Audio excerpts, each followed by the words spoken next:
All right, welcome to The Explainer. Let's be completely honest for a second. Trying to master tajweed can honestly sometimes feel like your tongue is trying to perform an Olympic gymnastics routine and just failing miserably. You sit down, you try to pronounce a single letter, and suddenly your mouth muscles are cramping up in weird ways you didn't even know were physically possible. We've all been there.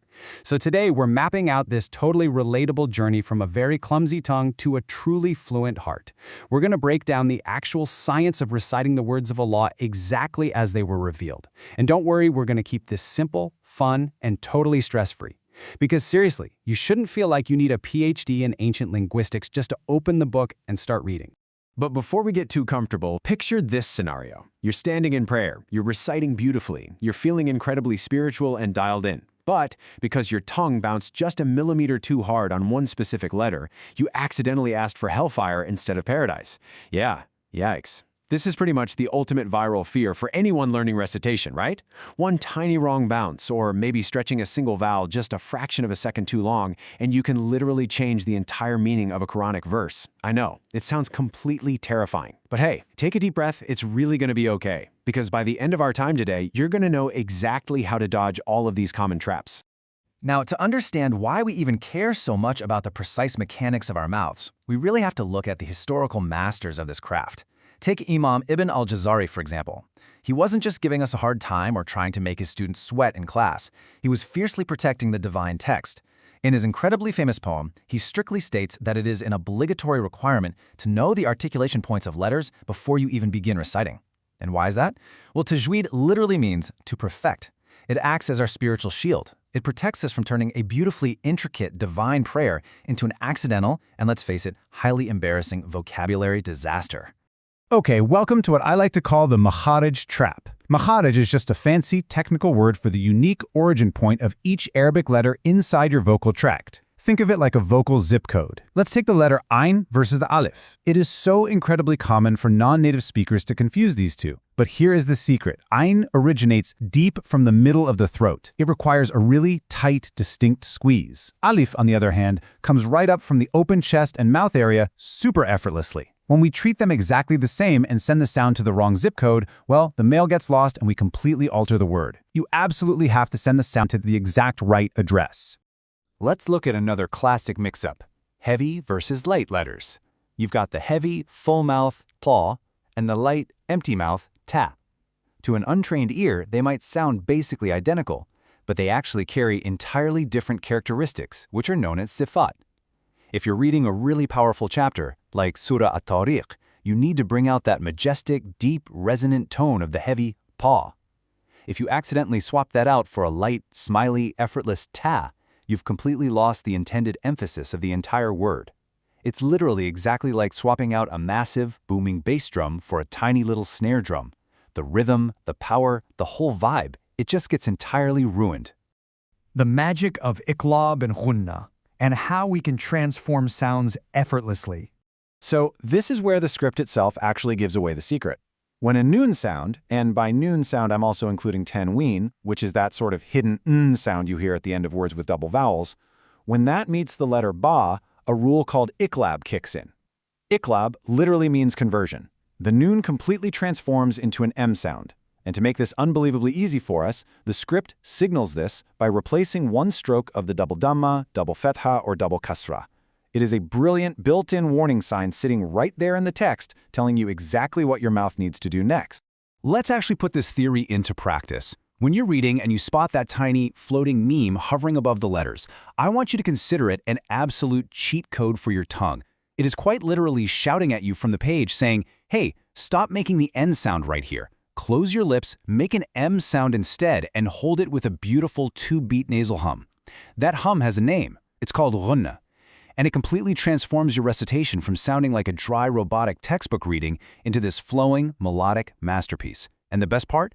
It does it completely effortlessly, as long as you just follow the cheat code. Moving on to Section 2, elongation and echoing. We're going to figure out exactly when to stretch and when to bounce. All right, it's time to turn on your mental metronome. Mad means elongation. Now, when you encounter the letters aleph, waw, or ya, you usually just apply a natural mad. That means stretching the sound for exactly 2 beats. Just a nice, smooth tap-tap, 1, Easy, right? But if that mad letter is followed by a hamza or a sukun, it transforms into a secondary mad. And suddenly, you might have to stretch that exact same sound for up to 6 whole beats. Imagine literally tapping your fingers 6 times. Shortening a 6-beat mad to a 2-beat mad, or doing it the other way around, isn't just some slight rhythm error. It literally changes the Arabic vocabulary. So you have to keep that ticking metronome going in your head to keep your pace incredibly consistent. And then we have qalqala, which is this really cool echoing sound. Now this only applies to 5 specific letters: qaf, ba, ba, jim, and del. But, and this is crucial, it only applies when they are completely silent, meaning they are carrying a sukun. When you hit these silent letters, you don't just stop abruptly like you're slamming into a brick wall. No, you give them a gentle, subtle bounce. But I've got to give you a massive warning right here. This is meant to be a delicate, elegant echo. It is not a vocal earthquake. If you bounce a cough way too hard, you haven't just echoed it, you've practically invented an entirely new vowel that doesn't even exist in the Arabic language. So keep it light and keep it crisp. Section 3. The tongue gym and the accent check. Do you actually have the authentic Arabic vibe? Let's find out. Okay, I need you to be really honest with yourself for a second here. Do you actually have that authentic Arabic vibe, or is your native English, Urdu, or Punjabi secretly hijacking your recitation? Because there is a massive difference between talaffuz, which is your mathematical textbook pronunciation, and laja, which is your natural accent and tone. You can hit the throat letters perfectly. You can do all the correct bounces, but if your laja is heavily influenced by your mother tongue, you just aren't going to sound like the original Arabs. Think about it. An uneducated Bedouin living out in the desert 70 years ago had perfect laja naturally, without ever once opening a Tajweed textbook. We, on the other hand, we have to actively untrain our native accents to capture that pure original tone. So to actually get that proper lahaj, you have to go to the literal tongue gym. Let's take the letter Dod, for example. It is notoriously one of the hardest letters in the entire world for non-Arabs to pronounce correctly. Seriously, experts actually break it down into a highly specific 7-step physical workout just for your mouth. You literally have to position the sides of your tongue tightly against your upper molars while pushing forward at the same time. My best advice for you? Do not expect to master this in a single day. You are quite literally building brand new muscle memory in your mouth. Treat it exactly like going to an actual gym. You've got to give your muscles the necessary time to adjust, ache a little bit, and train properly over weeks and months. All of this heavy lifting brings us to how we actually finish our words. A really massive, critical rule in Tajweed is learning how to stop safely. I want you to think of it exactly like driving a car. When you reach the end of an ayah, or honestly if you just run out of breath and need to pull over, you absolutely must put a sukun, which is the total absence of a vowel, on the very last letter. You always hit the brakes safely with a silent sukun. You never ever crash through a haraka, which is a vowel sound.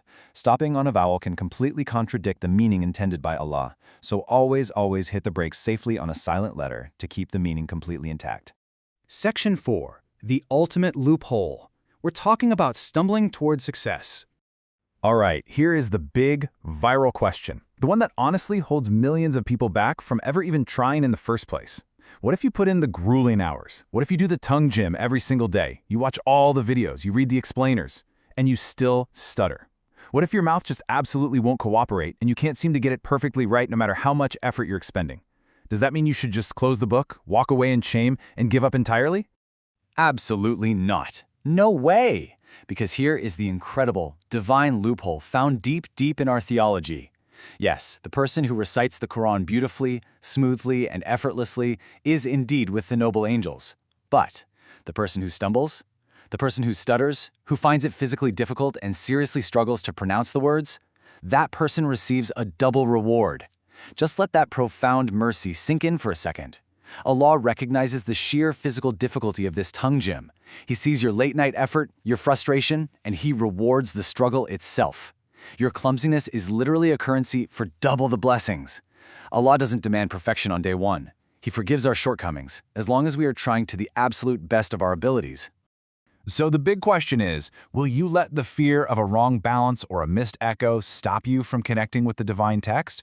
Or are you going to embrace the beautiful, messy clumsiness of learning, jump right back into that tongue gym and chase that double reward today? Your tongue might be clumsy right now, but your heart is fluent, and that is what matters. Keep practicing, keep struggling, and just enjoy this incredible journey from a clumsy tongue to a fluent heart. Thank you so much for hanging out with me on this explainer. Keep up the absolute amazing effort, and I'll catch you in the next one.